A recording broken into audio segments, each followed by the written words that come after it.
batas waktu sholat isya, apakah boleh dilakukan jam 1 pagi? Isya itu batasnya malam. Kalau berakhir malam ya selesai isyanya. Kapan batas malam itu? Jangan dihitung pakai waktu ya, dihitungnya pakai penggunaan dalam kalimat Al-Quran. Perhatikan sini.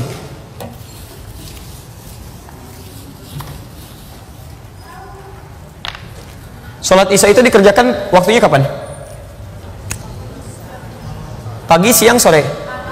Malam ya. Malam bahasa Arabnya lail. Ingat ada muqaddimatul lail, awal malam. Muqaddimatul lail, ini awal malam. Ada lail, ini malam. Kalau muqaddimatul lail, ini belum malam, baru jeda waktu menuju malam. Ini yang disebut dengan maghrib. Maghrib. Biasanya untuk menunjuk pada waktu ini menggunakan kata ila sebelum kata lail. Ila. Misal, Anda puasa kan? Mulainya kapan? Subuh. Baik. Bukannya kapan? Maghrib kan? Maghrib. Ketika menyebutkan maghrib, kalimat Qurannya ini ilal lail. Quran surah kedua Al-Baqarah ayat 187. Paling kanan di pertengahan. Tsumma atimmus siyama ilal lail. Kemudian sempurnakanlah puasa sampai di awal malam. Maksudnya maghrib, bukan sampai isya.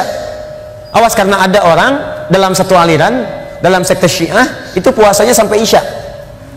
Betul, sampai isya, terlampau soleh. Nabi aja maghrib, dia isya.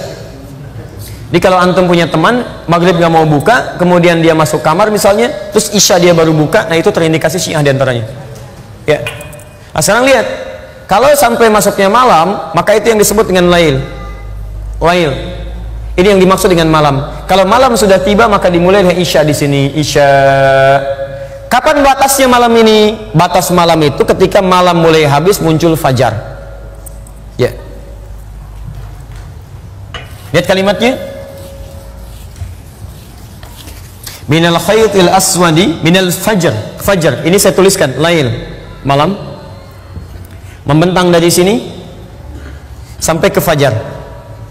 Waktu singkat menjelang fajar sekitar 30 menit, 15 sampai 30 menit. Disebut dengan sahar namanya, sahar. Jamaknya disebut dengan ashar. Fokus. Malam, lail. Terbentang sampai fajar. Jadi kalau fajar muncul, lail habis. Jelas? Jadi kalau Anda tanya bagaimana kesempatan saya sholat isya, maka yang diutamakan satu, tunaikan tepat pada waktunya.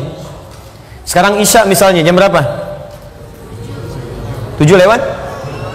Baik, di Bekasi 7 lewat 7 misalnya kan? Baik, 19 bisa di sini lewat 5. Maka ketika muncul adzan, Allahu Akbar menunjuk pada waktu ini, maka dimulai salat isya. Terbentang luas. Terbentang luas. Tapi keluasan ini pun diikat dengan waktu yang paling utama. Yang paling utama, tunaikan tepat waktu. Kalau Anda terbiasa tahajud, takut kehilangan tahajud, boleh kemudian Anda jadikan salat isyanya diakhirkan. Kalau Anda terbiasa tahajud, ingat, hadis mengakhirkan salat isya itu adalah hadis yang disampaikan kepada Nabi ketika meminta orang ini, khususnya sahabat Umar bin Khattab radhiyallahu taala anhu, supaya tidak ketinggalan tahajud. Beliau akhirkan salat isya itu supaya bisa bangun tahajud. Karena umumnya orang kalau belum mengerjakan yang wajib akan biasa lebih kuat motivasinya bangun dibandingkan dengan yang sunnah. Nggak percaya begini, bapak ibu belum sholat isya, silahkan tidur, malamnya pasti bangun karena ada beban yang merasa belum ditunaikan. Tapi kalau Anda misalnya maaf sudah sholat isya kemudian Anda tidur, tidak terbiasa tahajud, itu bangunnya boleh jadi bisa mendekat ke subuh. Jelas ya?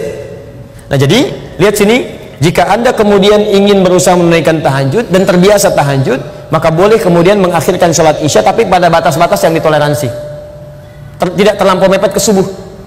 Misal Anda bangun jam 2 ya, Anda misalnya dari jam 1 atau misalnya jam 3 dan sebagainya. Tapi lebih baik prinsipnya tunaikan dari batas awal waktu sampai ke pertengahan waktu. Pertengahan waktu itu tengah malam. Kalau kita ambil jam 12 atau kisaran sampai jam 1. Ya.